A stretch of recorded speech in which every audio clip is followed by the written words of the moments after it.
علما لیکي چې یو ځل حضرت عیسی علیه السلام په لاره روان نو دا اوس چې کوم ځای موجوده مدینه منوره ده په دې تیر دلته آبادي نه وه بالکل خالي میدان و اطرافو کې څه بعضې کسان اوسېدل بعضې کسان په اطرافو کې گرد و نواح کې خو موجوده چې کوم ځای شهر د مدینې منورې دلته آبادي نه وه نو چې دې دمه وکړه خامخا په پاخو پیاده مزلې به وې خیمې به خفېدلې خلکو به یو ځای کې دمه کوله د سره خپل د علما مو چې کوم د انجیل عالمانو او د سره خپل ملګري و د حواریینو او ورسره دي هغې چې اندازه واخیسته الله پیغمبر عیسی دلته کې آخر زمانې پیغمبر به دلته راځي تاسو ته څه پته لګي وایي مونږ ته زمونږ کتابونه مونږ وکتل مونږ ته خپل کتابونه معلوم شو چې عیسی علیه السلام الله ته رجوع کړه پروردګار ته رجوع کړه لکه خو پیغمبر دی بعضې ورته پیغمبر خیال چې هغه الله ته رجوع کړه او د انجیل مطالعه وکړه او جبریل علیه السلام سره رابطه وکړه نو الله ذوالجلال حضرت عیسی علیه السلام ته دا خبره واضحه کړه چې د اخر زمانې پیغمبر چې پیدا کېږي دا به د هجرت ځای هم دلته به راځي عیسی علیه السلام بیا خپل هغه حواریینو تصدیق وکړو تاسو چې کومه خبره د کتابونو نه معلومه کړه همدقسې دا ما ته هم د الله رب طرف نه حکم وشو چې دا د آخر زمانې د پیغمبر د ارض مهاجر د هجرت ځای دلته به هجرت کوي حضرت عیسی علیه السلام خپلو حواریینو ته دا اعلان وکړو دا خبره ښکاره او دا جلال الدین سیوطي خصائص کبرا کې تفصیلا ډېر واقعات پرې لیکلي دي بیا وروستو زمانه کې یو بادشاه تېرېده تبع د هغې بادشاه نوم په دې علاقه هغه سره هم د خپلې زمانې علماو راهبانو پادریان دغه ځای کې اتفاقا هغوی دمه وکړه چې دمه سینګ وکړه په دغه ځای کې نو هغه په هغه خپلو ملګرو ووایي چې صاحب دا هغه ځای دی دا د دې هغه زمانه کې یثرب نوم او دا هغه ځای دی چې د آخر زمانې پیغمبر به دلته هجرت کوي دوی ګوره ښه سوچ وکړئ دمه یې زیاته کړه کتابونه وګورئ ښه سوچ وکړئ وایي نه صاحب دلته چې هم په دې ځای کې عیسی علیه السلام بشارت ورکړی دی همدغه ځمکه ده کتابونو کې چې موږ سره کوم صفتونه د ځمکې راځي دا همغه ځمکه ده هوښیار بادشاه او بادشاهانو کې هوښیاران هم شته همغه هم شته هوښیار بادشاه هغه حقیقت ته وي او ویښه داسې و چې یو محل جوړ کړو دلته یو کور جوړ کړو هغه زمانه کې کو یو مزیدار او ښایسته ښکلی کور یې جوړ کړو هم په هغه ځای او د ده په لښکر کې د ده په دا ملګرو کې چې کوم انسان ډېر نیک او ډېر پوه انسان او ډېر بزرګ او هغه زمانه کې کوم ولی الله د زمانې او د تبع بادشاه په دې ملګرو کې هغې په هغه کور کې ډېره وایي ته به دا مهرباني وکړې دا کور مې تاله جوړ کړی کې به ته اوسېږي خو ګورستا نه دی دا مې د آخر زمانې پیغمبر له جوړ دا د هغه کور دی او خط یې ولیک د نبي علیه السلام په نوم باندې ورته یې ولیکل چې زه بادشاه یم دلته مې دمه وکړله دا کور مې تاله جوړ کړو او که زه جمدي وم او ما ته پته ولګېده ستا سلام له به راشم که مړ ومه نو دا زما یو هدیه قبوله هغه بادشاه ته وایي هغه عالم ته وایي دا خط به ځان سره کړي که دا د آخرې زمانې پیغمبر ستا او ورسره نوکران تېره کړل باقاعده په هغه ځای کې ملګري ورسره تېره کړل او دا کور د ستا دی خو ستا دی نه د آخرې زمانې پیغمبر که راغی دا به ورته پرېږدي دا د هغه کور دا خط به ورکړي او که چېرته ستا په ژوند کې ویره نه دی نو زوی ته به دې وصیت کوي که د هغه ژوند کې راشي نو دا خط به ورکوي کور به ورته پرېږدي او زوی ته به دې وایې چې ته به خپل نوسي ته زوی ته وصیت کوي داسې به روغ سلسله جاري علما لیکي چې هغه دا ابو ایوب انصاري رضی الله عنه چې د نبي علیه السلام ته کور ته راغی دا د هغې عالم وصی و کوم چې تبع بادشاه په کور کې دیره کړو دا د هغه وصی و او چې څنګه نبي علیه السلام مبارک هجرت وکړو او خط هم د سره و چې نسبا درته رسېدلی و نو نبي علیه السلام ته هغه خط ورکوي صاحب دا یو خط دی پشت در پشت ما ته د پلار نه هغه ته د خپل پلار نه هغه ته د خپل پلار نه هغه د خپل پلار نه دا یو خط مونږ سره امانت پروت دی نو زه طالبانو ته وایم چې دې نه دا معلومېږي چې په نبي علیه السلام د چې احسان راوړنوي چې څوک دا ونه وایي چې ګورې پردي کور ته لاړ او پردي کور کې یو لس پنځلس شل ورځې تېرې کړې بیا خو خپل کور جوړ کړه نه خپل کور ته الله وله هجرت وکړه د بل چا کور نو مخکې نه وله رب العالمین مقرر کړی د ډېر مخکې نه دا د رسول الله صلی الله علیه وسلم د معلوم عظیم شان لوی حیثیت الله ورکړی سړی حیران او دا حیثیت هسې نه میلاویږي محنت څومره کړی څومره محنت په پیغمبرانو کې ټولو پیغمبرانو دین دپاره محنت کړی دی خو زموږ نبي کریم صلی الله علیه وسلم چې څومره محنت کړی دی قسم دی دا د ټولو نه زیات دی د کافرو د مکې مکرمې مقابله کول طائف ته تلل او د کافرو د طرف نه په شام مبارک لرې غورځول او د مرۍ نه نیول او بیا د پلار نیکه وطن پرېښودل او جهادونه کول او د مدینې منورې نه تر مکې مکرمې پورې ځو جهادونه کوه دا آسان کار نه دی. یوازې ګورې الله تعالی مهرباني ډېره ده خو الله تعالی د نبي علیه السلام له هغسې طاقت هم ورکړی هغسې رب العالمین قوت هم ورکړی هغسې برداشت هم ورکړی هر صفت باندې کامل په ظاهري صفاتو کامل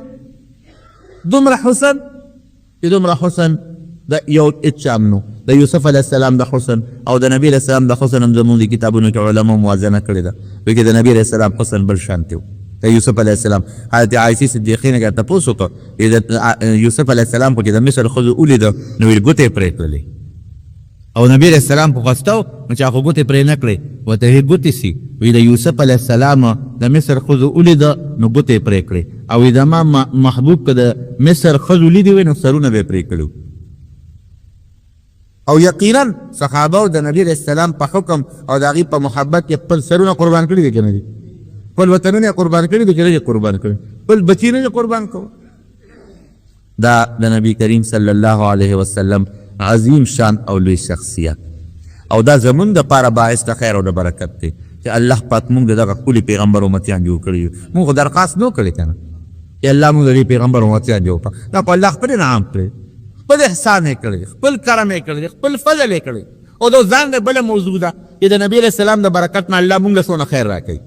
دا ځان له موضوع ده ځکه یو حدیث پاک کې راځي د عیسایانو مثال هم ورکوي د یهودیانو زمونږ مثال هم ورکوي نبي علیه السلام فرمایي د یهودو داسې مثال دی لکه یو سړی مزدور ونیسي وایي ماښامه پورې به عمل کې 1 روپۍ به در کوم دوی د نیمې ورځې پورې غرمې پورې عمل وکړي ستړي شي نور نشم کولی روپۍ دې والا روپۍ هم نه علم خو نور عمل نشم کولی وتښتي نو بل سړی راولي هغه ته وایي دغسې وکړه دا مزدور خو تقلیف نه ده د نیمې ورځې نه مازدیګر پورې عمل وکړه نو تاله به روپۍ درکړم نه ماښامه پورې دا باقي عمل ته پوره کړه تاله روپۍ درکوم دې لګیا چې وایي مازدیګر مانځه وخت شي وایي بس ستړی شم نشم کولی روپۍ دې نه اخلم خو بس ما معاف کړه دې به وتښتي نو بل کس راولي نو هغه ته وایي وایي ده ته مازدیګر نه ماښامه پورې عمل وکړه 2 روپۍ نو دې د ماښام لږ عمل شو که نه لږ شو 2 روپۍ وایي نو دا مخکې دواړه ورته وایي د یو مثال د یهود دی بل د عیسایانو وایي زموږ عمل زیات و او د دوی عمل لږ و 2 روپۍ دې وله ورکړې نو الله ورته وایي چې تاسو سره ما ظلم کړی چې څه شرط مې لګولی او په هغه شرط ما تاسو ظلم درکړو خو تاسو هغه عمل نیم در پرېښود او دوی سره چې کومې شرط ولګولی هغه پر وایي نه مونږ سره خو ظلم نه دی شوی وایي ذلک فضلي یؤتیه من یشاء دا خو زما فضل چا لکې زیات ورکوم نو وایي زموږ موده کمه ده عبادت کمزورې دی راکوټې دی اجر زیات د هغې عبادت زیات و اجر کم د هغې وخت زیات و اجر کم د هغې عبادت سخت و اجر کم هغې چې به غنیمت حاصل که نو هغې کې د خوراک نصیب به نو اور به راغې و به یې خوړه زمونږ غنیمت مونږ خورو د هغې مونځ به بغیر د عبادت خانې نه بل ځای نه کېده زمونږ مونځ عبادت خانه کې هم کېږي د پټي په پوله هم کېږي د هغې به صرف او صرف په اودس نه بغیر به کار نه کېده هر ځای نه چې به وي اوبه به یې را پیدا کولې اودس به یې کو تیمم باندې مونځ نه کېده نبي علیه السلام فرمایي الله زمونږ ضعف ته وکتل زمونږ کمزورتیا ته وکتل زمونږ عجزۍ ته وکتل نو مونږ له ځمکه هم د اوبو په مثل که اوبه نی په ځمکه هم تیمم والی شي دا د نبي علیه السلام مبارک برکت دی که نه دی یا چې عذاب به راغی نو ټول قوم به یې تباه کړه چا نه خنزیران چا نه بیزوګان په چا ځمکه آبادولی شوه د نبي علیه السلام د برکت نه زمونږ نه دغه عذابونه ختم دي اتا دکه به راځي امت من حیث الامت په دغه عذابونو نه ختمېږي د هغې برکت دی زما ورو لږ محنت او ډېر اجر لږ محنت او ډېر اجر د چا برکت شو د نبي کریم صلی الله علیه وسلم هغې به مونځ کو ثواب به یو په یو ته چې مونځ کوې ثواب یو په لس دی هغې به روپۍ ورکړه نو ثواب به یو په یو ته چې روپۍ ورکړو نو ثواب یو په لس یو په 200 بلکې اخلاص چې زیات دی نو د هغې نه هم زیات الله اجر درکوي مونږ به څه کوو یوازې په دې خو هم تام نه کېږي دا ټیک ده باعث د خیر او د برکت ته چې څومره د نبي علیه السلام څوک صفت دی د خوشحالۍ خبره مونږ دپاره خیر او برکت خو مونږ به کوو څه مونږ به هم داسې کوو چې د نبي علیه السلام د دې شان قدر به کوو د هغه د دې عظمت خیال به ساتي د هغه د پیغمبرۍ قدر به کوو مونږ په خپل زړه کې که ناسې به قصې کوو اورو به وایه که نه هسې اورېدلو خو ټیک ده ثواب بلکل پکې شته عبادت دی د نبي علیه السلام صفت کول او صفت اورېدل عبادت دی مقصد نه دی عبادت دی مقصد څه دی د هغه عظیم شان به ځان ته مخکې کړي د هغه عظیم حیثیت به ځان ته مخکې کړي دا هغه ښکلې عقیده به ځان ته مخکې کړي، د هغه بهترین اخلاق به ځان ته مخکې کړي، د هغې ښایسته کردار به ځان ته مخکې کړي، د هغې د دین لپاره څومره محنت مشقت دی به ځان ته مخکې کړي، په دغه قدم به روان شي. اوس به پته ولګي که نه چې ستا په زړه کې د هغه قدر شته او که نشته. که ستا په زړه کې د رسول الله سم قدر وي او زما قدر چې چا په زړه کې وي او زه یې خوښ یم، خو زما خبرې به یې خوښې که به نه زما خبره به مني که به نه مني، او که نه زه ورته یم وروره دا کار وکړه او دې صادر به وکړي چې مړه خپل کار کوه، نو خو ما سره مینه نشته که نه، زما قدر د هغه په زړه کې نشته. نو که موږ د نبي علیه السلام په وینا عمل وکړو،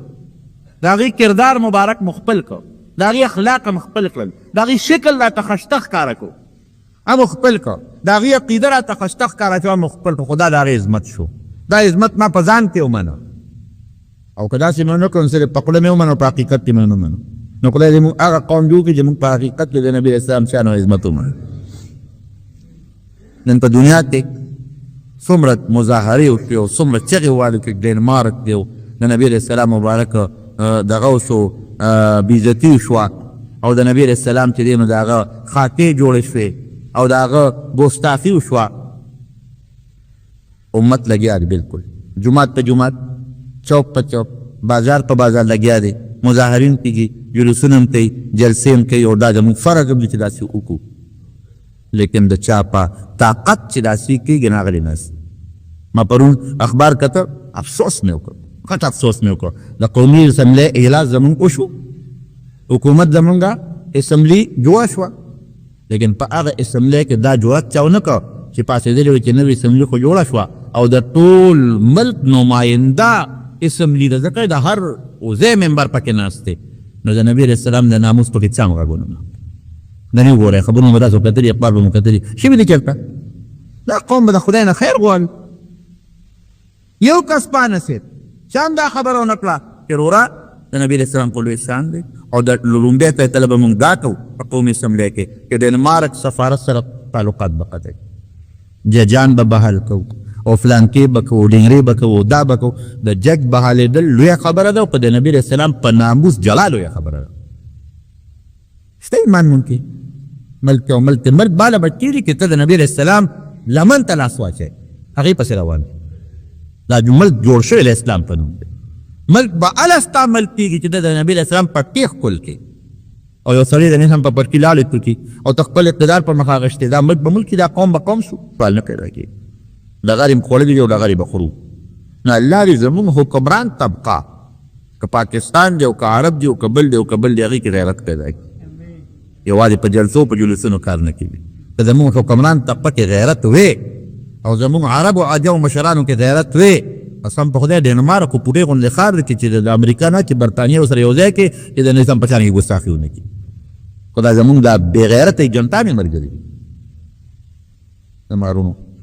درود شریف به وایې په نبي علیه السلام ډېر. یو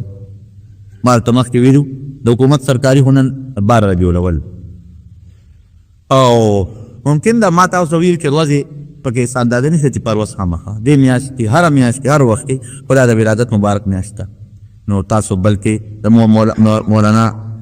دغه لیکلي دي مولانا ادریس دهلوي رحمت الله علیه نور علماو چې اصل د نبي اسلام د پیدایش نه هم ربیع الاول. بهر کې دغه ورځې ته موږ نه ګورو، دې ته ګورو چې دا میاشت د هغې د ولادت ته. خیرات صدقې کوئ، د خوشحالۍ اظهار وکړئ په خپل زړه کې. خوشحالۍ نه چراغونه بلوه چغې وهه، نه دا مطلب نه دی. او د هغې درود شریف وایئ، صدقه کوئ ثواب، 2 رکعاته نفل کوئ ثواب، او د نبي علیه السلام سیرت د هغې مبارک اخلاق یو بل ته بیانول، د هغې تقریبات منعقد کول چې خلک د خپل پیغمبر د سیرت نه خبر شي، تاریخ نه خبر شي. ربیع الاول میاشت شروع شوې ده، وختانه ورته لومبۍ خور ووایي. دې میاشت کې نبی کریم صلی الله علیه وسلم ولادت شوی دی، او یو عظیم هستی، عظیم شخصیت الله پاک د انسانانو د پیریانو د هدایت لپاره رالېږلی دی، او په تاریخ کې دا میاشت ډېره لوی اهمیت لري.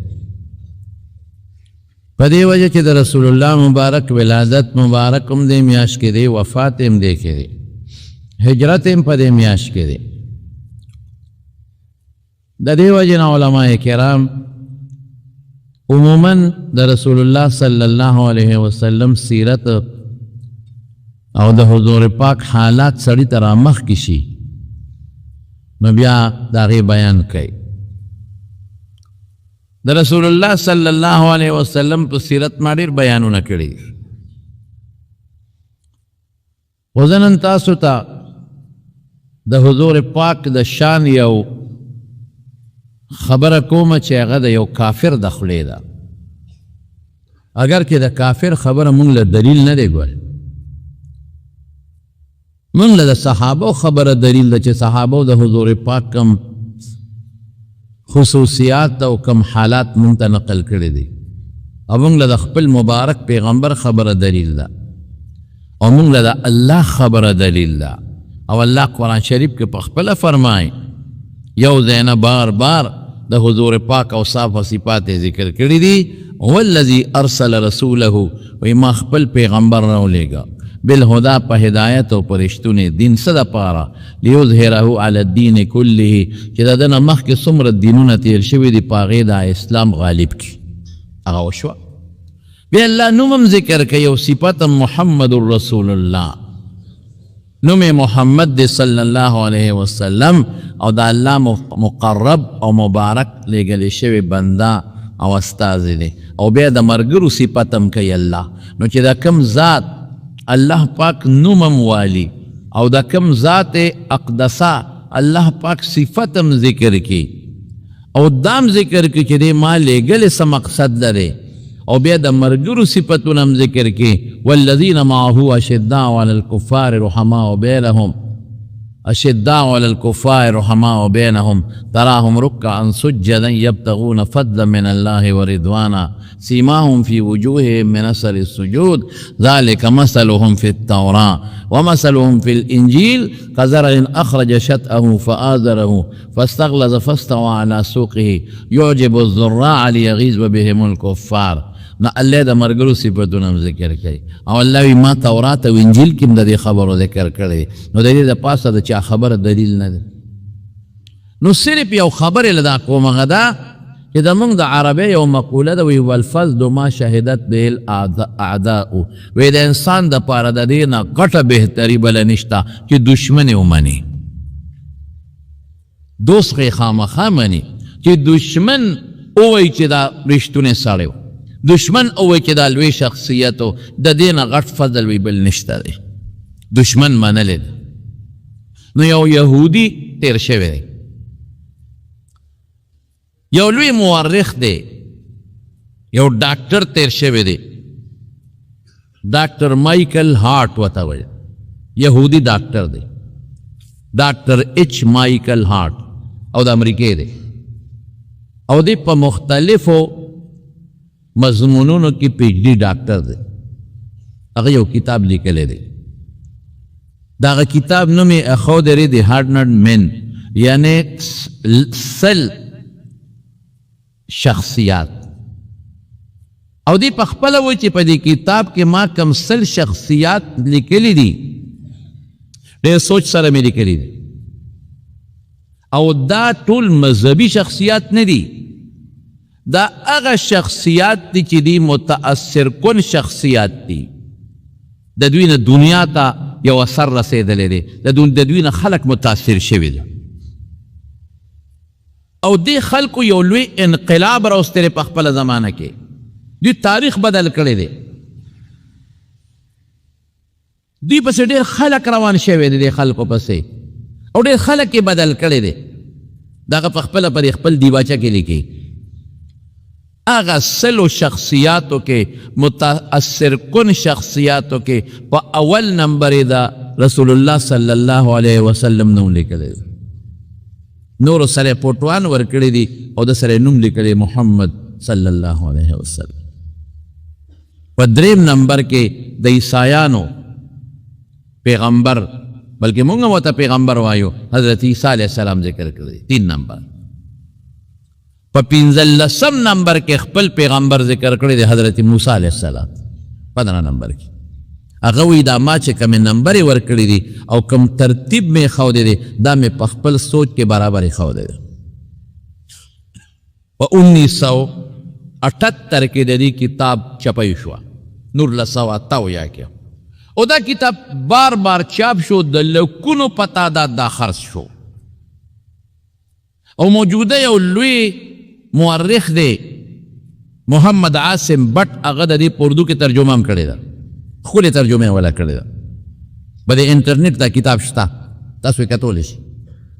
محمد عاصم بٹ د ترجمه کړې ده نو د چې کله دا کتاب ولیکه نو د یو تقریب وکړو په امریکا کې او په هغه تقریب کې د مختلف مکتب فکر خلق یو ځای کړل مسلمانان یې راوغوښتل عیسایان یې راوغوښتل یهودیان یې راوغوښتل دهریان چې څوک خدای نه مني هغه یې راوغوښتل لوی لالیډان یې راوغوښتل ډاکټران یعنې ښه مضبوط تقریب یې وکړو د دنیا چې کوم اهم شخصیات هغه کینو او دا کتاب یې مخکې کوم او دی ثابتوله چې دا کتاب ما لیکلی دی دا مې په ترتیب ډېر بهترین لیکلی دی په دې ټولو خلکو کې په دې سلو شخص او یې ډېر دي لږ نه دي خو ما دا اصل را جمع کړي دي دا مې غټ شخصیات را جمع کړي دي چې هغې دنیا کې انقلاب راوستی دی دنیا بدله کړې ده او خلک ورپسې شوي دي ډېر خلک چې خلکو کتاب وکته او سټایلونه یې وکتل هر یو له فری یو کتاب نو هغې ټولو وویل چې دا خو تا ډېره لویه غلطي کړې ده د مسلمانانو پیغمبر دی د خپل پیغمبر نه 14 درجې اوچت لیکلی دی د موسی علیه السلام دغه یهودي او د مسلمانانو پیغمبر دی د عیسی علیه السلام نه زموږ د پیغمبر نه 2 درجې اوچت لیکلی په 3 نمبر کې راوړي دا ولې لوی غوغا جوړه شوه لویه جګړه جوړه شوه دې پاسې د هغه تقریر د کړی دی د وی دا زه د حالاتو نه مجبور یم ما حقیقت لیکلی دی او ما ولې حقیقت لیکلی دی هغه وجې درته اوس وښیم یو حقیقت مې په دې لیکلی دی چې دې انسان محمد صلی الله علیه وسلم دا د کافر د خولې خبره ده والفضل ما شهدت به الاعداء وی دې پیغمبر چې کله الله پیغمبري ورکړه په عربو کې ریګستاني علاقه کې دی امي او د سکول کالج نه دی ویل نه سکول ویلی دی نه کالج ویلی دی نه مدرسه ویلی ده او دله خدای پیغمبري ورکړه نو یې څلورو کسانو دی ومانه یو یې خپله بیبي وه ښځه وه حضرت خدیجه یو یې خپل دوست و مضبوط دوست حضرت ابوبکر صدیق رضی الله عنه یو یې غلامو زید ابن حارثه یو یې د تره زوی حضرت علي دې څلورو کسانو لومبې ومانه موږ هم داسې وایو تاریخ هم دغسې دی یو پکې زنانه ده یو مشر د زنانې بیبي ده مشر چې دی هغه دوست دی او 2 هلکان دي یو عزیز اساد دی حضرت علي او یو یې غلام دی زید ابن حارثه د څلورو او بیا د هغې نه پس د پیغمبري د تعلیمات خواره شو او کم ځای ته ورسېدل د تعلیمات د تعلیمات یو نیم عرب مسلمانانو ته ورسېدل د دې خپل هغه وخت یادوي ګورې او زیات دي د ده پیروکار او د ده متبعین چې دی چا ومنه یو نیم عرب ته ورسېدل او 1400 کاله وشو چې د ده پیروکار زیاتیږي او کمیږي نه نو یې که دی دروغجن پیغمبر وي نو دروغ 200 کالو پورې چلیږي زیات نه چلیږي او دروغ دومره نه زیاتیږي څومره چې د ده پیروکار زیات شو او رښتیا خورېږي د رښتیا او ملګرتیا زیاتېږي یو سړی به دروغ ووایي خلک به ورپسې چې ورپسې به شي خو څه موده پس هغه دروغ ښکاره شي بیا تر ورو خلک تښتي بیا پرېږدي خلک د دروغو څه وخته پورې وخت وي هغه خورېږي مه خلک یې مني وروسته بیا خلکو باندې هغه ښکاره شي نو خلک یې پرېږدي 1400 کاله وشو چې د ده پیروکار د ده منونکي خلک چې مسلمانان ورته وایي یو نیم عرب ته ورسېدل او نور هم زیاتېږي دا څنګه دروغ کیدی شي دا دروغ نشي کیدی دا رښتونی پیغمبر دی دا مذهب او دا دین د رښتونی دی دا دروغ نشي کیدی او دا زیاتېږي کمیږي نه او یو ډېر عجیبه خبره بله درته وکړمه دا چې د ده پیروکار هغه پیروکار هم نه دي چې کوم د یهودیانو په شانتې دي او کوم د عیسایانو په شانتې دي او کوم د نورو پیغمبرانو پیروکار دي د ده پیروکار د ده په جون کې هم او د ده د وفات نه اوس هم په ده او د ده په ناموس ځان وجلي ظاهري پارټي نه ده پارټۍ کې خو نن یو سړی دی سبا ته دی ظاهر کې یو سړی یو سیاسي پارټۍ کې دی یو بل ګروپ کې دی ځان یو مشر یې ګڼلی دی که هغه ته هغه خپل مفاد میلاویږي نو وي ورسره مفاد نه میلاویږي تښتي څومره خلک تاسو د پارټۍ بدلوي را بدلوي که نه بدلوي نن یو پاټی کې خو چې وګوري چې دا لیډر کې خو زما دا چل دی نو تختی دی، نن بله پاټی کې دی هغه لیډر کې وګوري چې خو دا چل دی نو تختی دی، نن بله پاټی کې دی ګوري چې در نه بس فایده والما فایده ورته میلو نه شي نو تختی دی، نو بله پاټی کې دی دلته ماته فایده میلو شي نو فایده میلو نه شي تختی دی، تر ننه پورې د یو مرګري ونه تختی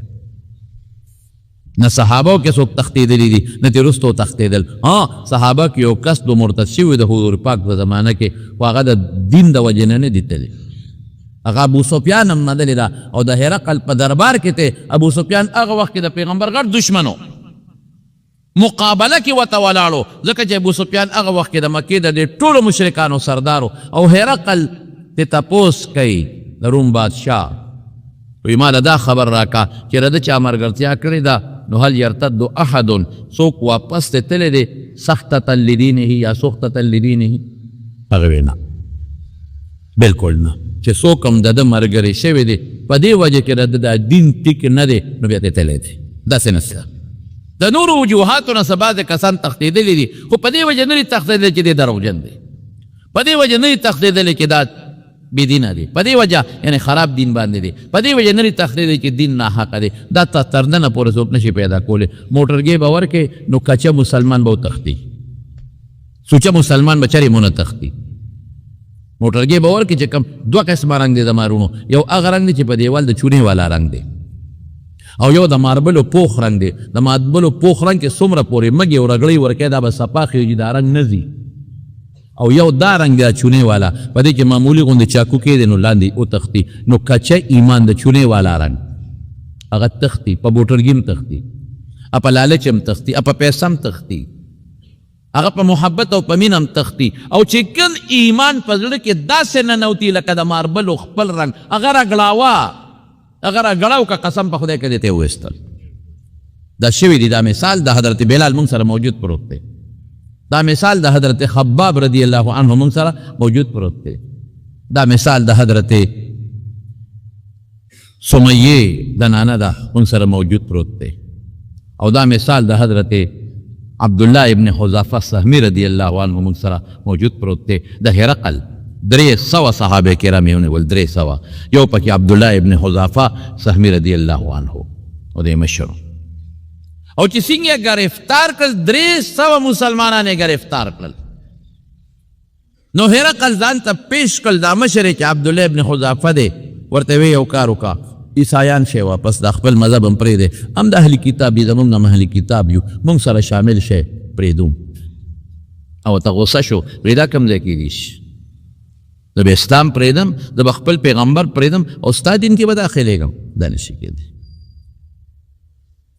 وی ګوره یو خبره درته کوم، وی د یو علاقې د گورنر کوم،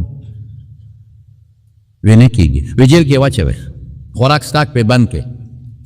خوراک سکاک یې پې بند که او جیل کې واچول، یو ورځ به پسې بیا راوویسته، وی ګوره خوراک سکاک مې در باندې بند کړی دی نه در کوم، مسلمانی پرېږدی او عیسایان شی،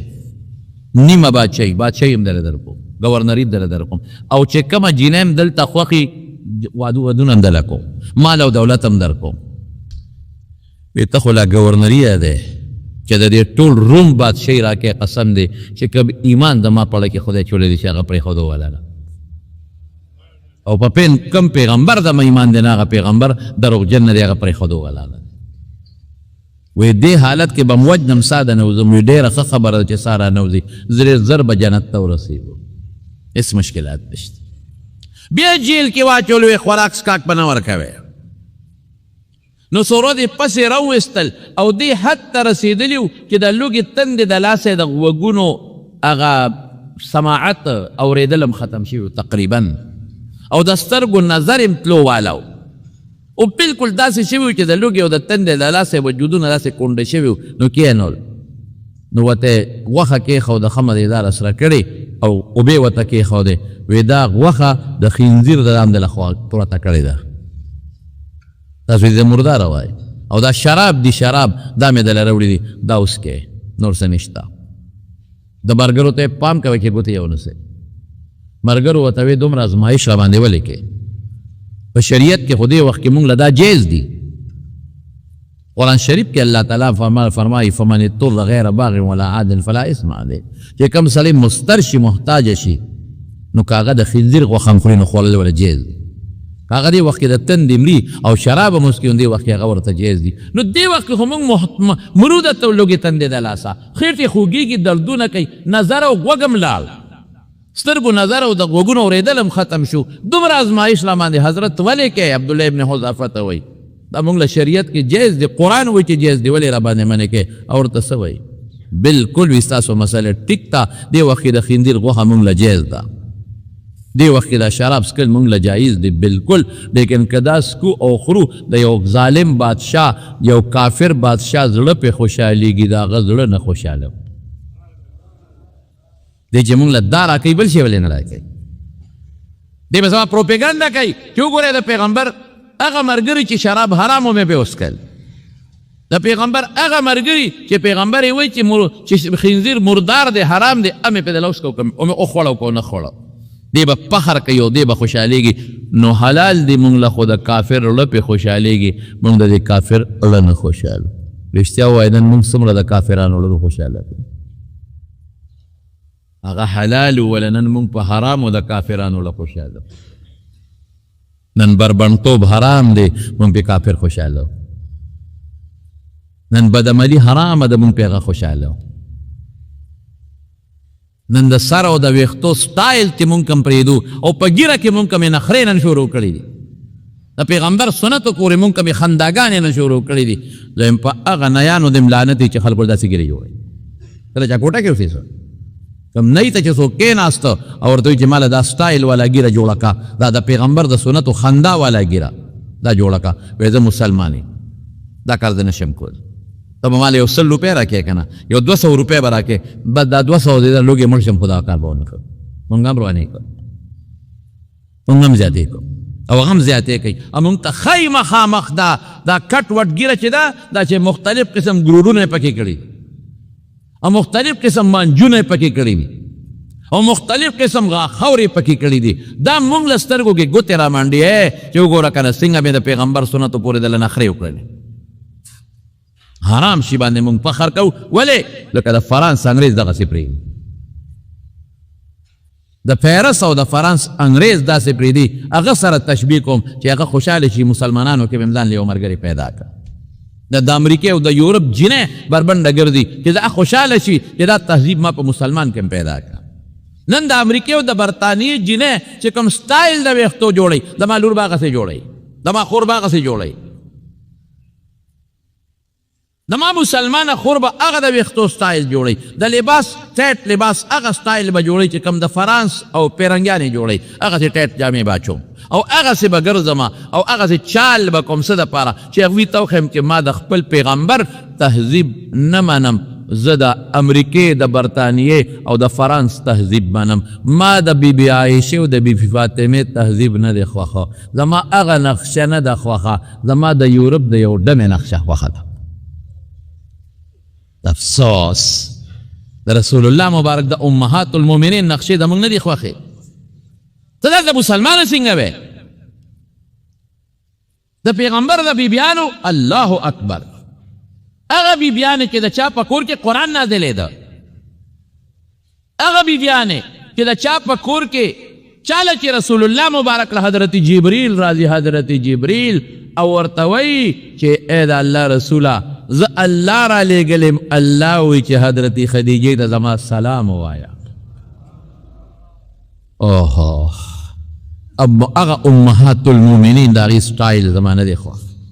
د بیبي فاطمې بیبي عایشې صدیقې او د بیبي خدیجې او د بیبي ام سلمې او د بیبي ام سلیم دا د پیغمبر بیبیانې او د هغه د خاندان خلک او د هغه صحابیاتې امې نه دی خوښ او د لندن او د امریکې د ډمې مې خوښ دی او د انډیا او د پاکستان د ډمې سټایل مې خوښ دی او د فرانس او د یورپ او د جرمني او د روسیې او د چینې دوه بربند تهذیب بربنده جامه بربند شکل مې خوښ دی دا به خوشحاله کم هغوی به سور کې شي چې زموږ تهذیب پاکستان ته ننوت هغوی به سور کې شي چې زموږ جامه پاکستان مسلمان خوښه کړه او د خپلې ام المؤمنین جامې خوښه نه کړله زما شکل یې خوښ کړه د بیبي فاطمې شکل یې خوښ نه کړه زما جامې خوښه کړه او د بیبي عایشې جامې خوښه نه کړه وایې که نه په دې څوک خوشحالېږي الله خفه شو دا الله فرشتې خپش مونږ ته بعد شی معمولی ښکاري معمولی یو شاعر په ایران کې بیدل نو یو هغه به د رسول الله مبارک صفتونه کول او نعتونه به یې ډېر زبردست په انډیا کې یو سړی متاثر شو یاره دا بیدل بلا څنګه سړی وي دی خو ډېر ښایسته نعتونه وایي ډېر ښایسته نظمونه وي پارسی کې د پیغمبر چې دا به څومره لوی بزرګ او څومره نیک سړی وي ملاقات ته وله لاړ بعد وخت یو انسان د چا د کلام نه متاثر چې ملاقات ته ورته لاړ شي چې ملاقات ته ولاړ ایران ته لاړ ایران ته اول ته معلومات وکړل بیدل څوک ته وي دغه دی اوسېږي چې ورغې دروازې والا راووت یو سړی ګیره میرې نشته مکمل خیر دی وی بیدل سره مې کار دی وی زه بیدل یم وی ته بیدل وی او شاعر بیدل چې د رسول الله مبارک صفتونه دي کړي دي وی او وی زه خو انډیا نه ستا ملاقات ته رالم ډېره ښه ده راځه چې کینو وی نه دا ته څنګه دا څه کې ریش را میخه راشي ګیره خره او د پیغمبر صفتونه کې ما خو چې ته به ډېر ښکلې ګیره به دي او ښایسته دکه صفات او نعتونه او نظمونه دي ډېر زیات مزېدار دي عاشقانه دي دا ته څنګه عاشق یې او ورته څه وایي وی ریش را میخه راشم ولیکن دین مسلمان را نه میخه راشم وی ګیره خریم خو د مسلمان له نه خریم اوس هم ډېر خلک دا و ګیره خریم خو د مسلمان زړه نه خریم مسلمان ته تکلیف نه رسوم مسلمان ته ضرر نه رسوم ته خو مړه ګیره هم پرېږدې مسلمان ته ضرر هم رسوي شیخه تا خو غټه غټه ګیره هم نیولې ده هلکه دا ورته ګیره وایسه چې دا ضرر ورسوه ګیره خو چاته نه وایي ګیره دې په خپل دی د ثواب کار دی او ګناه دې په خپل دی ګناه ده ښه خبره ده چې چا ګیره پرېښوده ګناه دې نه کوي ګیرې سره بیا نامناسبه ده پټکې دې په سر د ګناه نه ځان ساته ما ورته وایي وی د چاړه نه خریم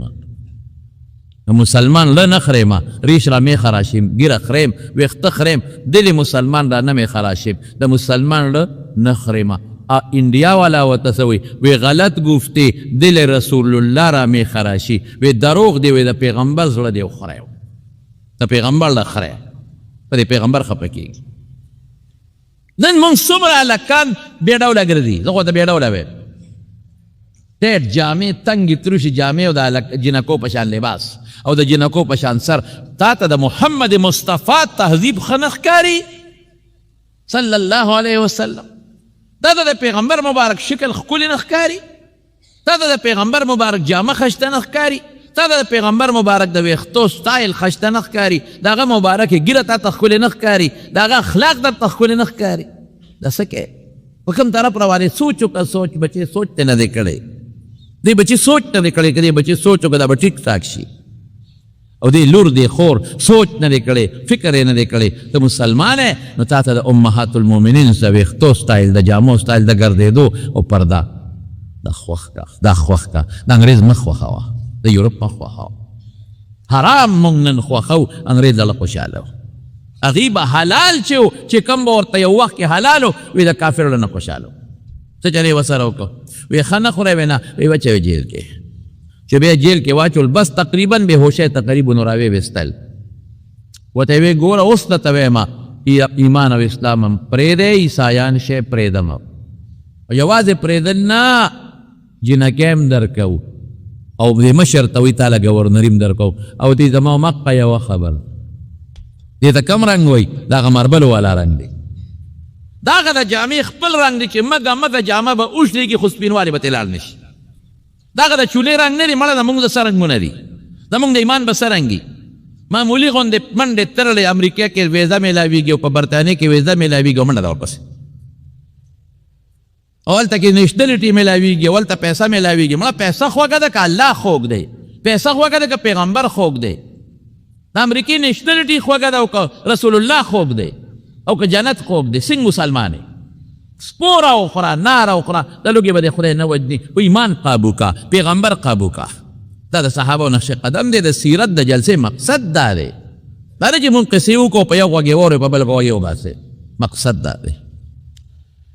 نو چې راویستل بیا نو یو دیګ یې د تیلو ګرم کړو غټ دیګ او تیل یې پکې وفټ کړ او دی عبدالله ابن حذافه ته وایي ګورم اوس چې ایمان پرېږدی او که نه پرېږدی یو ملګری وله رونیو او دې دیګ کې ورویسته لاس او پې وله تړلی وي او چې څنګه یې په دیګ کې ورویسته هغه دونه خوټ کېده چې ورتلو سره یې غوښه وډوکې د یو بل نه جدا شو خطا یو ویشې مو نه کو دومره سخت ګرم تیلو خوټ کېدو والا نو عبدالله ابن حذافه حکم یې وکړ دله ملاس پې وتړی ور ویچوی وي دقسې دا 300 د لغون داسې وجنه او یا به ایمان پرې د عیسایي کېږي به چې عیسایي شوي ښځه در کوم او د ګورنر هم در کوم چې لاس پې وتړل دی په ژړا شو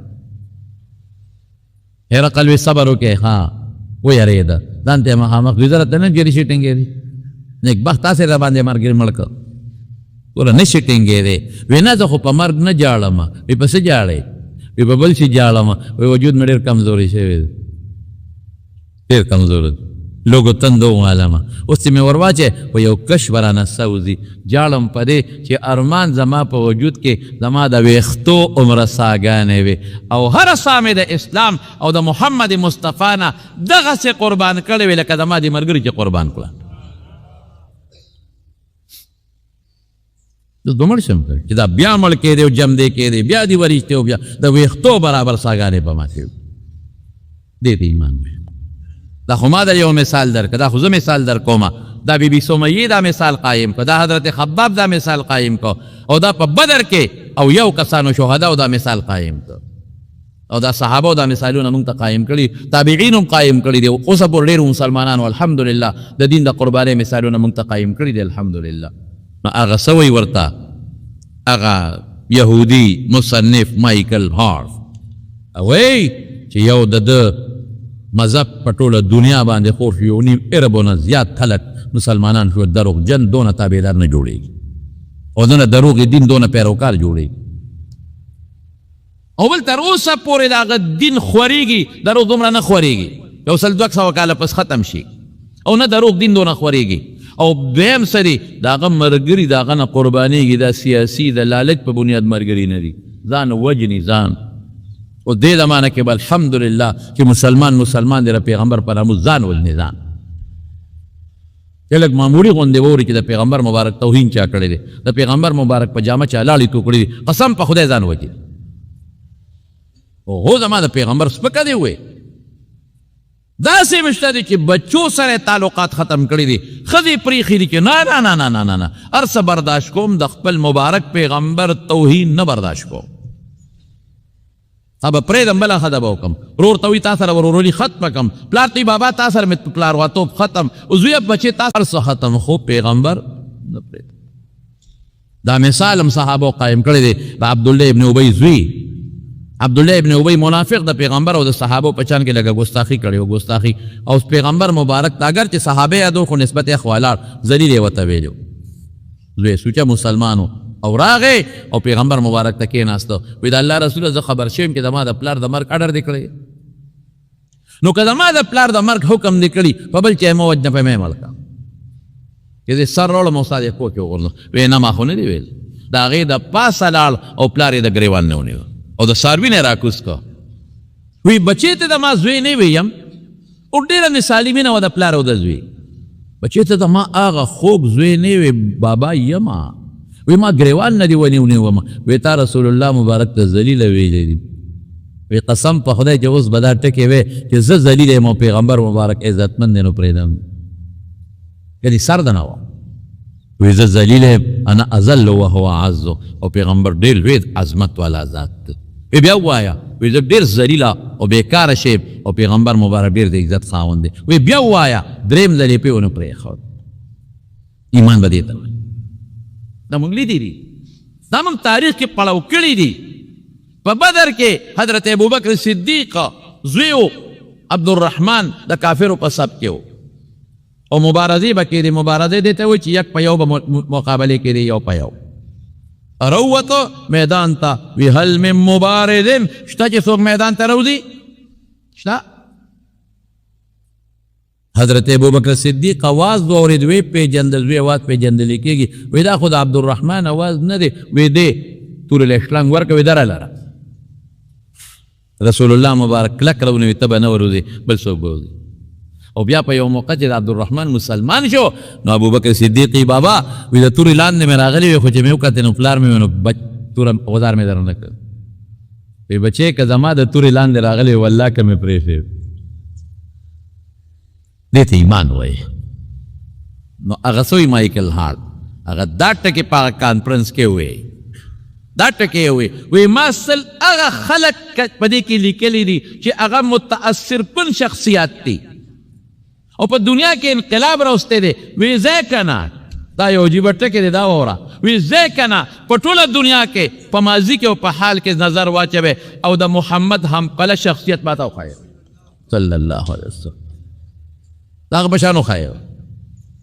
ټول په امریکا کې په کانفرنس روم کې چې کوم لوی خلک و ساینسدانان او پروفیسران او ډاکټران او یهودیان او عیسایان ټول په یو ټس خاموشه کړل وی وښایه ماته د ده همپله شخصیت ماته وښایه وګورئ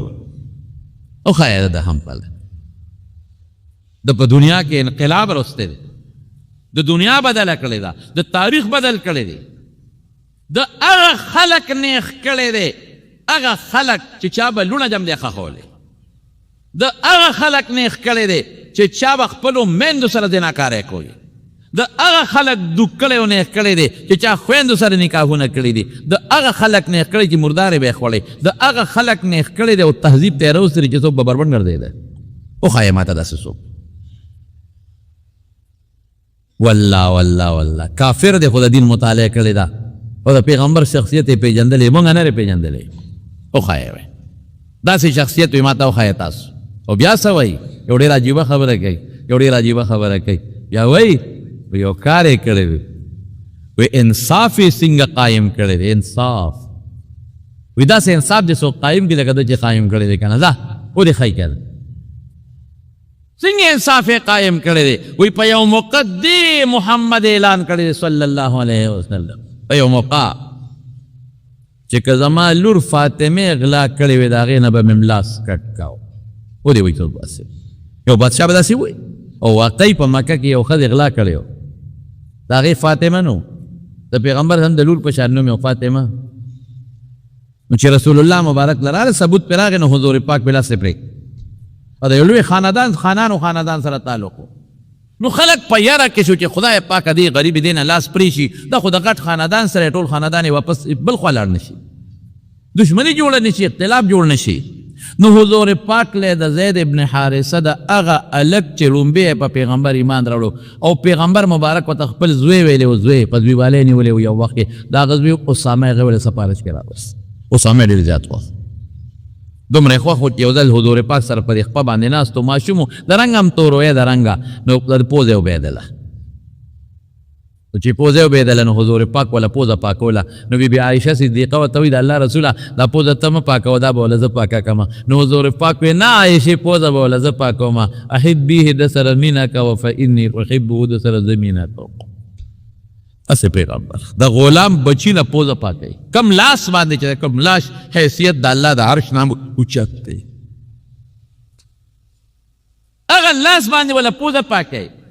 دا د پیغمبر شان و غلام سره او د غلامانو بچو سره کم انصاف کړی دی نو هغه اسامه ولا سفارش کې راوسته وی اسامه ورته وایي د الله رسول دا جینۍ پرېږده لاس ته مه پرې کوه فتنه جوړه نشي فساد جوړ نشي لوی خاندان لوده نو حضور پاک ورته غوسه شو اتشفع فی حد من حدود الله د خدای په حد کې ته سفارش ورکې الله په حد کې چې د خدای حد قایم نه کړ او حد قایموم به او استاسو نه مخکې امتونه په دې هلاک شوي دي چې مالدار به غلطي وکړه هغه ته به یې سزا نه ورکول او غریب له به یې سزا ورکول اوس هم ګورې داسې ده قانون غریب لري مالدار نه مردا سفارشو کې پرېږدي مالدار پیسې ورکړي رشوت ورکړي پرېږدي مالدار په حوالات کې یو شپه هم نه کوي غریب پکې ګرګړېږي غریب له قانون شته دغه ځای کې په لاره باندې روان دی او ګاډي پرچه وله زر ورکړي او مالدار نیغ روان دی د تر چاپدار سوکاله وای مالدار لکه پرچه ورکړي پولیس غریبانان د ټریفک والا مجبوره دي هلته ډي اس پي صاحب هلته کې مشران د ټلیفونو کې دا چل د سره وکړه پرېږدی که نه پرېږدی بس وکړي خوا پولیس والا هم غریبانان ونیسي هغه دی نه ورته ربره نه سفارش وشي پرېږده یعنې بدلوم دو نوکرانه دی وباسو پرېږدي اکثر د یو مثال ورکوم دیم د پاکستان د قانون مثال د جولاګي د جالې په شان دی مچ پکې نښلي ماشم پکې نښلي او چې مرغۍ پرې راشي غونډه جاله وړي جاله غونډه یوسي بیا جالې پته هم نه لګي دغه زمونږ مثال مرغۍ راله غونډه جاله یو بشیر جان که پې ورغې خو زما په کار چې جاله نه غونډه جالې وړي او کله کوډه غوندې مچ پکې ورغې په مخه پکې نښی نو رسول الله مبارک سوی وی مخکې امتونه په دې تباه او هلاک شو چې غریب با نقصان وکنو په هغه به حد قایمو مالدار ته به غږ نه کو پرېښېده به والذي نفسي بيدي حضور پاک اعلان وکړه زما د پاک ذات قسم چې زما ساده چا په اختیار کې لو ان فاطمه بنت محمد اعاذها الله منه سرقت لقطعت يدها زما د پاک ذات قسم چې زما ساده چا په اختیار کې ده که د محمد صلی الله علیه وسلم لور فاطمه غلا کړې وه قسم په خدای چې د هغې نه به مې لاس پرې کوو دا خلا دا داسې دې پرېکړه کټې او هغه جینۍ بیا خدای پاک سمه کړه توبه ویسته حسنت توبتها او بیا به رسول الله مبارک له راتله دیني مسلو تپوسونه به یې نو هغه مایکل هارټ سوی هغه وښایه په دنیا کې داسې مثال لکه د مسلمانانو پیغمبر چې کوم مثال قایم کړی دی که زما لور روک لاس به ترې پرېږدو وښایه او بل سوی وایي په ملګرو یې لوږه هم راغلی ده تنده هم راغلی ده د دې پیغمبر په ملګرو د باندې سر کې ورسره لوږه راغلی ده مال به د بار نه راته صدقه نه ده خوړلې ملګرو نه یې ورکړې وښایه دلته خو چې مال مشر له راجلو بیا غه ځان پوره کوي وروسته بل له ورکوي دله مال راغلی دی دولت راغلی صدقه نه ده خوړلې نه په خپلو بچو خوړلې ده خلکو له یې ورکړې ده او که هدیه ډالۍ راغلی ده نو کور تاله تلې ده چې هغې تقسیم کړې ده چې صحابه به یو ورځ نارودي به ملګري به یو ورځ نارودي به درې دینارو او که ملګري به درې دینارو نو وښایه راته ټولو پروفیسرانو ډاکټرانو پي ایچ ډیګانو ته وایي وښایه که نه چې صحابو مخامخ خپلو ملګرو ته ودرېدلي دي نو لمن یې اوچته کړې ده او خپلو ملګرو ته 2 کاڼي ښولي دي چې وګورئ زما په خېټه د لوږې د لاسه ما 2 کاڼي تړلي دي وایي په دنیا کې د دې مثال او همپله سړی ماله پیدا کوي زه مجبور یم د دې خبرې نه زه مجبور یم د دې خبرې نه چې د نومه په اول نمبر کې لیکم وی څومره پیشوایان او مشران چې تیر شوي دي په ټولو پیشوایانو کې کامیاب ترین پیشوا محمد تیر شوی دی صلی الله علیه وسلم او تاسو د ده په ماضي باندې نظر واچوئ په تیره شوې زمانه باندې نو دی لا د پیغمبرۍ نه مخکې صادق او امین و رښتونی امانتګر د پیغمبرۍ نه مخکې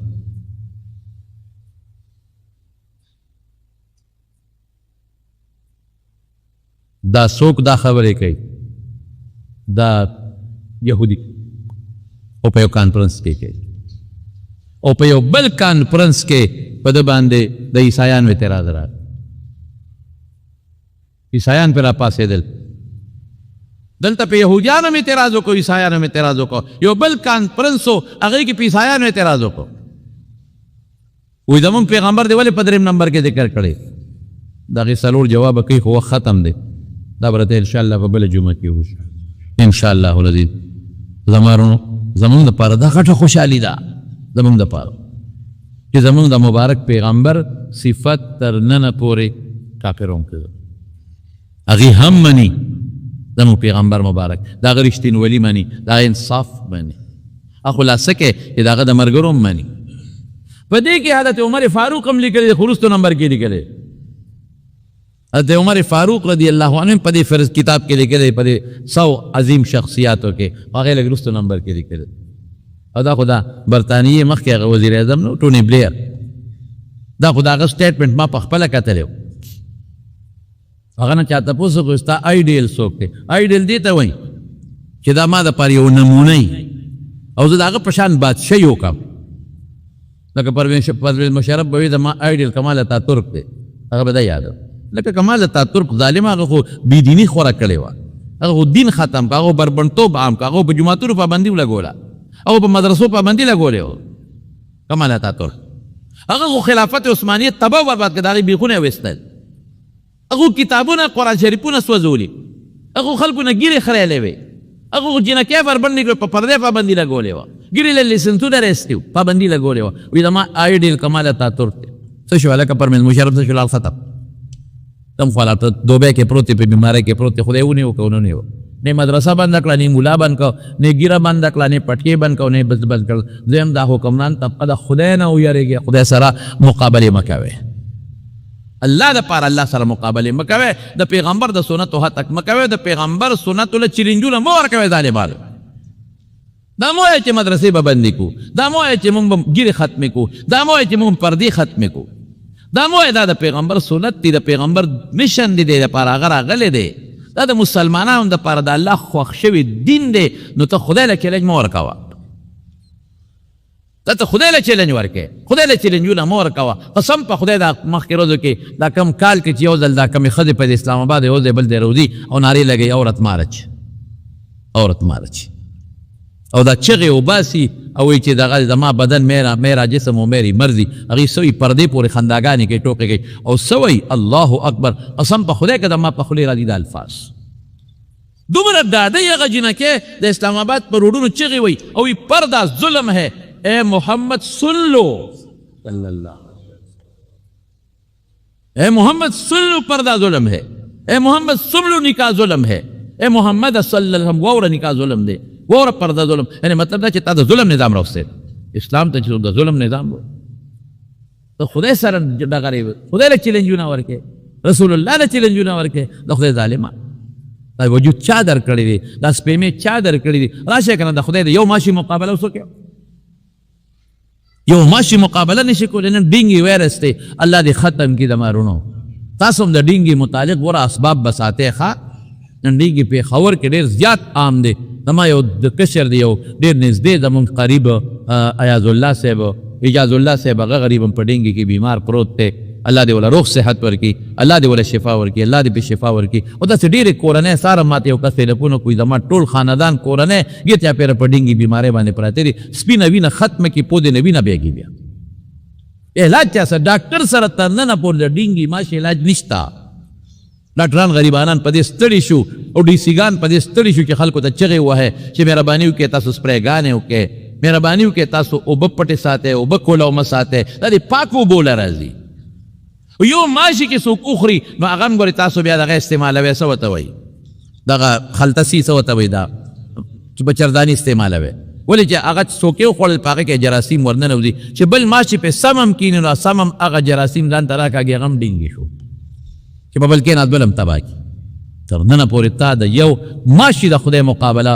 علاج پیدا نه کړی شو، ته به خدای له څه چیلنجونه ورکوې، ته د خدای رسول له څه چیلنجونه ورکوې، ته د خدای غضب له څه چیلنجونه ورکوې. خو دا د پیسو د لاسه مست شوي دي. صرف یو مشر ته یا یو مشرې ته پیسه میلاویږي نو په هغې مست شي، دا نور ورته اوچت شي او ملګرتیا ورسره شروع کړي. مونږ قسم په خدای که د یو ماشي د مقابلې یو، د خدای د قهر نه یو، الله دې د خپل قهر نه وساتي.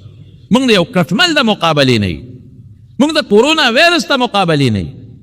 مونږ خپل علاج بیا نشو کولی، زمونږ ډاکټر زمونږ علاج نشي کولی چې پریوزو یو ځل قسم په خدای که د ځان علاج بیا راځي. مونږ په هره ګړی کې رب العالمین ته محتاج یو. مونږ له دا ښکلی شکل الله راکړی دی، عزت الله راکړی، مسلماني رب العالمین راکړی او د دې مبارک پیغمبر برکت دی. قسم په خدای د حضور پاک برکت دی، دا د رسول الله مبارک او د هغه د رولی شي دین د برکت نه، دا زمونږ ایمان او اسلام د هغه د برکت نه دی. خدای دې په دې قایم او دایم وساتي. نو د ده هغه بله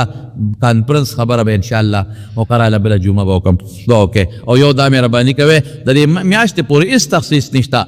هر وخت یې وایې، خو بالخصوص د رسول الله مبارک ذکر راغی نو درود شریف زیات وایې ښه. هر وخت په تسبو باندې درود شریف وایې، په دې پیغمبر خوشحالېږي، په دې الله خوشحالېږي، په دې موږ ته ډېر لوی اجر میلاویږي. دعا کوئ چې کوم مریضان دي په دې ډینګي کې مبتلا دي، الله دې روغ صحت ورکړي. کورونا کې کوم مبتلا دي، الله دې هغوی له هم روغ صحت ورکړي. الله ته مونږ باندې رحم وکړي، په مونږ کرم وکړي، مونږ د خپلو غضبونو، فتنو، آفتونو په دواړه جهانه په امن او امان کې وساتي. خدای د دواړو جهانو خیر هم نصیب کړي او د دواړو جهانو د شرونو د فتنو نه په امن او امان کې وساتي. الله چې کوم بیماران دې روغ صحت ورکړي، قسم قرضداران یې قرضونه اخلاص کړي، د چا روزي تنګه د فراخه روزي نصیبه کړي. الله د چا بچي نشته یا الله نارینه اولاد ورکړي، نارینه اولاد ورکړي، د چا شته او نارینه اولاد دي ته نارینه اولاد ورکړي. کوم هلکانو جنکو رشتې نشته، خدای صالح رشتې ورکړي. چا ته څومره ټینشنونه دي، پریشانۍ دي، خدای ټینشنونه پریشانو یې په خوشحالۍ بدلې کړي. زمونږ د جومات ته د لرې ځای نه بعضې دوستان راځي، خدای ته په یو قدم اجر نصیب کړي. زما یو دوست دی په دې ابوظهبي کې دوبۍ کې دی، دی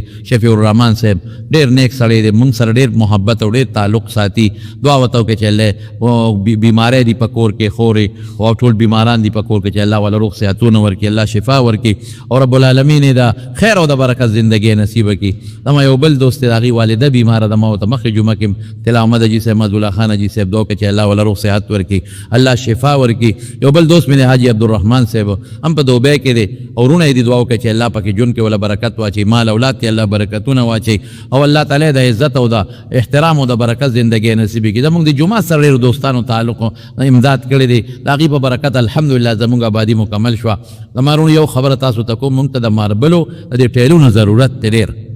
نو په هغې ډېرې زیاتې پیسې لګي. نو که داسې څوک د ماربلو څوک دا تعلقداران نو خیر دی موږ به په بیه والو یا ټیلونو والی موږ به په بیه والو، خو چې یو بوټي لکه ګزاره را سره په ریټ او په نرخ کې وکړي. نو که داسې څوکي بیا ما سره یا فایض احمد مولوي صاحب سره لږه رابطه ونیسئ، دا محراب به موږ لږ پلاو جوړ کړو چې خوندور شي، مزېدار شي او خسته شي. دغه رنګ هلته کې د بجلو انتظام دی، د ټیلونو انتظام موږ ته پاتې دی. دعا وکړئ چې الله دا باقي کار هم په خیر مکمل کړي او چې چا را سره پکې مدد کړی دی. یو زنانه ده زمونږ د بار ملک نه، هغه امریکې نه ما سره کله کله رابطه کوي، څه لږې غوندې پیسې ابل دوی چې زه درلېږم جومات دپاره را لېږلي دي لږې شانتې، هغې ته هم دعا کوي چې خدای پاک د صدقه د خیرات قبول کړي، الله د بچو حفاظت نصیب کړي او الله تعالی بچو له د خیر او د برکت عافیت زندګۍ ورکړي. د بچو د سر صدقه غوي ما د پاره دعا کوي د ما بچین وسی چې الله پاکي د فتنو آفتونو مصیبتونو نه مان کو ساتي، الله دې وساتي، الله دې دعاګانې قبول کړي برحمتک یا ارحم الراحمین. د دې یو ملګری وفات شوی دی، الله دې مغفرت نصیب کړي، الله دې مغفرت نصیب کړي. دا دلته مفتی آباد کې زموږ د شمس الحق لالا زوی وفات شوی دی، دعا ورته وکړئ چې الله تعالی ولا مغفرت نصیب کړي، وارثانو له الله صبر ورکړي او زمونږ د مردان سربر افغان حاجي صاحب دوه ماشومان بیماران دي، هغې ته هم دعا کوي چې الله روغ صحت ورکړي او د هغوی ورور د ډاکټر بخپلن صاحب زما ډېر ښه دوست دی، هغه ته هم یو بوډۍ لږ تکلیف پېښ شوی دی، هغه ته هم دعا کوي چې الله وله روغ صحتونه او شفا ورکړي. چې چا خطونه رالېږلي د بیمارانو دپاره دعاګانې یې غوښتي دی، الله دې وله روغ صحتونه ورکړي. دا بلوچستان نه یو سړي 10,000 روپۍ جومات ته رالېږلي 10,000، الله دې قبول کړي او الله دې وله بدلې په دواړه جهانه ورکړي. دلته یو ملګری د مشګل د هغه زوی بیمار دی، اکرام خان مور بیماره ده د سیزو، الله تعالی دې دواړو له شفا ورکړي او الله دې روغ صحتونه نصیب کړي.